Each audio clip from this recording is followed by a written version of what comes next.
So while we have saved some days now in Article 4, it cannot be said that the whole trial proper will also be shortened. Masyado pang maaga para masabi kung mas mapapaaga o mapapabilis ang pagtatapos ng impeachment trial ni Vice President Sara Duterte.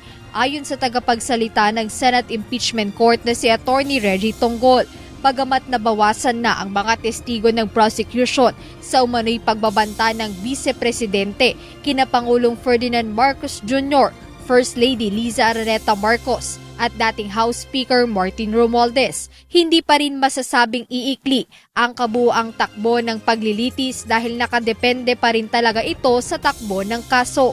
Yun yung expectation natin, pero yung realidad niyan, syempre, iba naman yung mga ebidensya na ipapakita rin ng prosecution doon sa iba't ibang mga artikulo, at meron tayong mga nakalagay din doon na reserved witnesses. As to the number of reserved witnesses ng prosecution at saka ng depensa, hindi natin alam kung ilan yon. Base sa pre-trial order, 11 araw ang nakalaan sa paglilitis sa Article 4 na tumatalakay sa umano'y grave threats, assassination plot at inciting to sedition. Ngunit nitong nagdaang 3 araw na trial, ipinahayag na ng prosecution na hindi na nila ipepresenta ang Chief of Staff ni VP Sara na si Attorney Zuleika Lopez. Gayon din si Captain Belinda Bello na siyang House Legislative Security Bureau Executive Director at 6 pang iba. Dahil dito, tanging si National Bureau of Investigation Director Melvin Matibag na lamang ang natitirang testigo ng prosecution para sa naturang article of impeachment.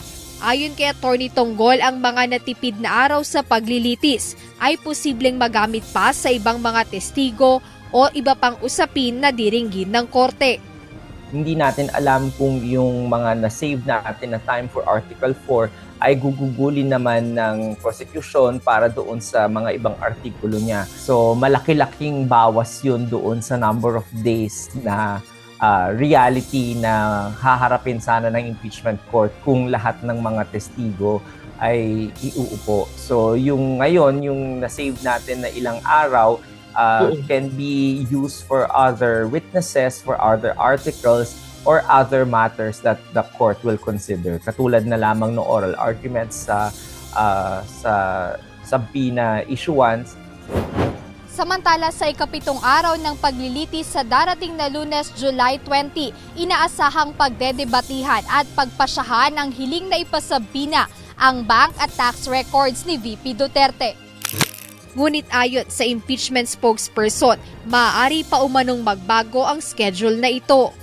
Kailangan nyo nang i-factor in na itong mga ebidensya na hinihingi ng prosecution ay wala namang urgency na kung sasabihin natin dahil hindi pa naman ipepresenta itong mga ebidensya na to sa Article 1 at saka dun sa Article 3 dahil sa Article 2 pa to. So in a way, the senator judges decided for themselves na parang baka pwede pa nating konti itong i-defer. Kaya nagkaroon ng additional few days for them to study it. So pagdating ng Lunes, baka may mga bagong mga legal theories or schools of thought na naman na lumabas sa debate at baka humingi rin naman yung mga senator judges ng additional time. However, that is just in the realm of possibility. Jed Neresina, UNTV News and Rescue. Diyos ang aming sandigan, serbisyo publiko ang aming pinahahalagahan.